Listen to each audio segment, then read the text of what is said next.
HS24 న్యూస్కి స్వాగతం. నేను విజయ. డీటెయిల్స్లోకి వెళితే,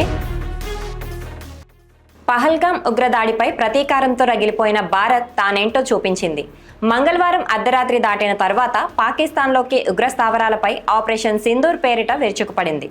అయితే భారత్ మెరుపు దాడులకు ఆపరేషన్ సింధూర్ అనే పేరును ఎవరు పెట్టారు అనే దానిపై దేశవ్యాప్తంగా ఉత్కంఠ నెలకొన్న వేళ అధికారిక వర్గాలు స్పందించాయి. ఆపరేషన్ సింధూర్ పేరును సూచించింది ప్రధాని మోదీ అని తన అధికార వర్గాలు చెప్పాయి. మన మహిళలు భర్తలను కోల్పోయారు. ఈ ఘాతుకానికి పాల్పడిన వారిని భారత్ ఎక్కడున్నా వదిలిపెట్టదు అనేలా మన ప్రతిస్పందన ఖచ్చితంగా కనిపించాలి అని మోదీ అధికారులకు స్పష్టంగా చెప్పినట్టు సమాచారం. విదేశాంగ శాఖ, రక్షణ శాఖ సంయుక్తంగా మీడియా సమావేశం నిర్వహించింది. ఉగ్ర ఘటనలపై ఈ సమావేశంలో వీడియో ప్రదర్శించింది.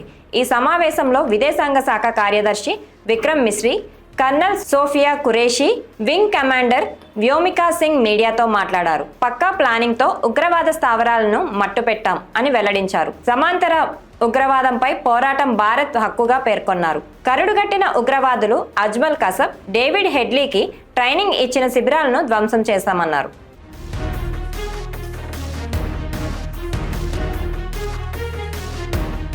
పాకిస్తాన్ భూభాగంలోని ఉగ్ర స్థావరాలపై జరిగిన మెరుపు దాడులపై ప్రపంచ దేశాలు స్పందించాయి. భారత్ పాక్ల ఘర్షణ తర్వాత ముగుస్తుందని అమెరికా ఆకాంక్షించింది.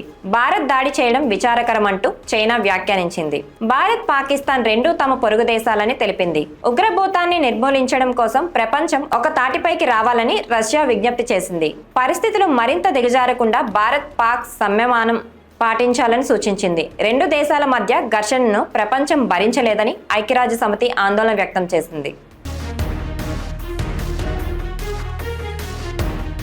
పహల్గాం ఉగ్రదాడికి ప్రతీకార చర్యగా భారత ప్రభుత్వం చేపట్టిన ఆపరేషన్ సింధూర్ పట్ల సినీ ప్రముఖులు హర్షం వ్యక్తం చేస్తున్నారు. మేమంతా మీ వెంటే ఉంటామంటూ మద్దతు తెలుపుతున్నారు. ఈ ఆపరేషన్ సక్సెస్ అయినందుకు సంతోషంగా ఉందంటూ టాలీవుడ్ మెగాస్టార్ చిరంజీవి పోస్ట్ చేశారు. జూనియర్ ఎన్టీఆర్ కూడా భారత ఆర్మీకి మరింత బలం చేకూరాలని ప్రార్థిస్తున్నట్టు ట్వీట్ చేశారు. ప్రముఖ పారిశ్రామికవేత్త ఆనంద్ మహేంద్ర కూడా మా ప్రార్థనలన్నీ భద్రతా బలగాలతోనే ఉంటాయి, ఒకే దేశం, కలిసి నిలబడదాం అంటూ పోస్ట్ చేశారు. వీరితో పాటు పలువురు సెలబ్రిటీలు భారత సైన్యాన్ని ఉద్దేశిస్తూ సోషల్ మీడియాలో పోస్టులు షేర్ చేస్తున్నారు. భారత్ మాతాకి జై, జై హింద్, ఆపరేషన్ సింధూర్ హ్యాష్ట్యాగ్లతో పోస్టులు చేస్తున్నారు.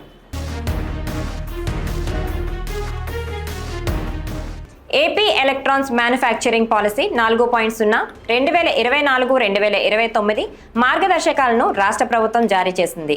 4.2 లక్షల కోట్ల ఎలక్ట్రానిక్స్ ఉత్పత్తి లక్ష్యంగా ఏపీలో ఎలక్ట్రానిక్స్ మ్యానుఫ్యాక్చరింగ్ పాలసీ రూపకల్పన చేశారు. ఈ రంగంలో $10 బిలియన్ల విలువైన పెట్టుబడులను ఆకర్షించాలని నిర్ణయించారు. అన్ని కేటగిరీల ఎలక్ట్రానిక్స్ మ్యానుఫ్యాక్చరింగ్ యూనిట్లను 100% స్టాంప్ డ్యూటీలు మినహాయింపు ఇచ్చారు. ఇవి ఇవాల్టి అప్డేట్స్. మరిన్ని అప్డేట్స్ కోసం keep watching HS24 news. Please like, share, subscribe our channel.